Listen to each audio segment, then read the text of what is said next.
नमस्कार दर्शकों, इस वक्त मैं बनी में हूं और आप लोगों ने हाल ही में एक दिल्ली में प्रोटेस्ट देखा जिसमें जंतर मंतर के ऊपर कहा जाता था कि वहां पे छात्र और छात्राएं जो हैं प्रोटेस्ट कर रही हैं। और प्रोटेस्ट किसके लिए था?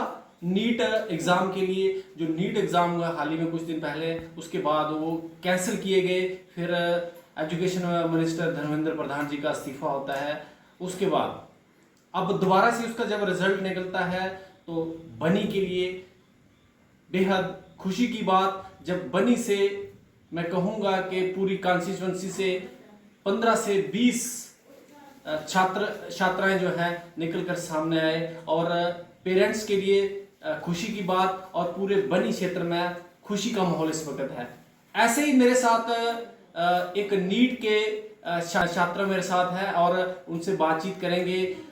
नीट का एग्जाम कितना मुश्किल रहता है और कितनी कठिनाई आती है और इस वक्त कैसा लग रहा है, इनसे पूरी बातचीत करेंगे। सबसे पहले अपना नाम बताएं।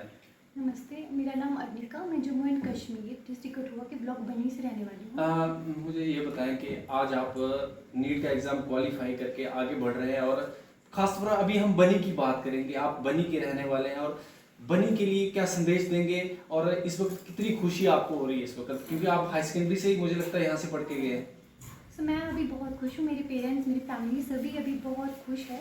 और नीट की डिफ़िकल्टी लेवल की अगर मैं बात करूँ तो इस बार ये एग्ज़ाम थोड़ा सा डिफरेंट था, क्योंकि पहले नीट 2026 कंडक्ट करवाया गया, लेकिन उसके 10-12 दिन बाद ही एग्ज़ाम कैंसिल कर दिया गया और वो कंडीशन काफ़ी स्ट्रेसफुल थी। मैं आपको रोकना चाहता हूँ, उस वक्त कितने चैलेंजेस जो है आपको दिखे जब पहले फर्स्ट फेज में आपका पेपर कैंसिल होता है, फिर दूसरी टर्म में आपने जब पेपर दिया?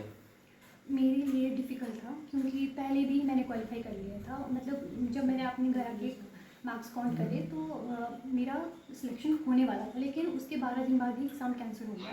तो चैलेंजेस बहुत ज़्यादा थे इस बार, क्योंकि तो काफ़ी थे, लेकिन मेरे पेरेंट्स काफ़ी सपोर्टिव थे। उन्होंने मुझे बहुत सपोर्ट किया और उन्होंने कहा कि अगर मैं एक बार क्लियर कर सकती हूँ तो दोबारा भी कर ही सकती हूँ। अनिका, मुझे ये बताएं, आप बनी हाई सेकेंडरी से ही पढ़ कर गए हैं, कहीं और से स्टडी की?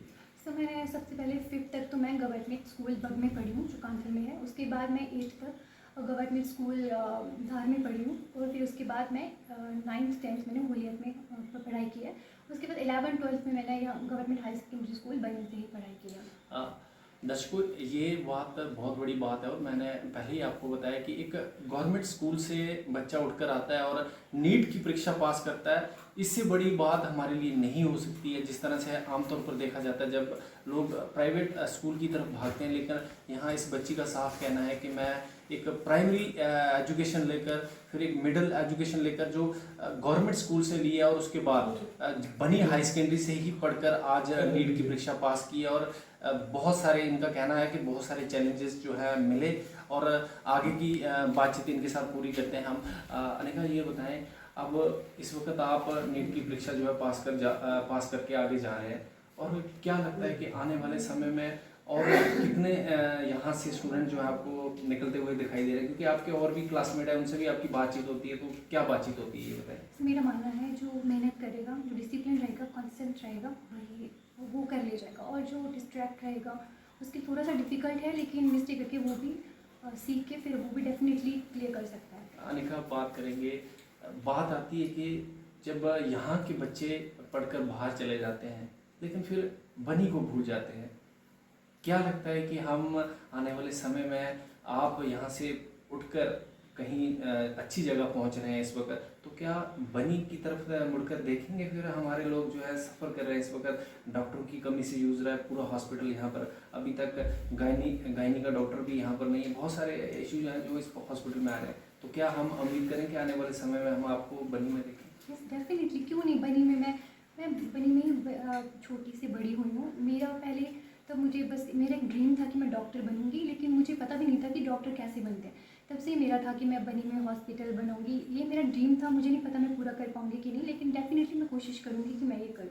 हॉस्पिटल तो है, लेकिन डेफिनेटली अगर मैं किसी चीज़ में स्पेशलाइजेशन कर रही हूँ और मैं उसमें सक्सेसफुल हो रही हूँ तो डेफिनेटली मैं बनी में ड्यूटी करना प्रेफर करूँगी डेफिनेटली। तो अनिका, ये बताएं, क्या जब आप इसकी स्टडी कर रहे थे तो इसकी कोई आपने कोचिंग वगैरह ली है, या कितने साल आपको लगे इस जब इस मोमेंट को हासिल करने के लिए, इतनी बड़ी अचीवमेंट को हासिल करने के लिए? मैंने ऑनलाइन फिज़िक्स वाला से कोचिंग ली थी और मैंने एक ड्रॉप भी किया था और उसके बाद फिर मेरा मोटिव नहीं था कि मुझे फिर से ड्रॉप करना है, लेकिन मेरे पापा ने मुझे कहा कि उन्होंने काफ़ी सपोर्ट किया और उन्होंने कहा कि कोई बात नहीं, ड्रॉप अगर लेना है तो I will be there for you always, और तो ड्रॉप ले सकती हूँ। फिर मैंने उनकी सुनी और अगर मैंने उनकी नहीं सुनी होती तो शायद आज मैं नॉर्मल कॉलेजेस में ग्रेजुएशन भी कर रही होती। मेरा अनिका, क्या ये फर्स्ट अटेम्प्ट में ही आप इसको कर पाए? नहीं, ये मेरा ये दूसरा ड्रॉप था और मेरा दूसरा ही अटैम्प्ट था।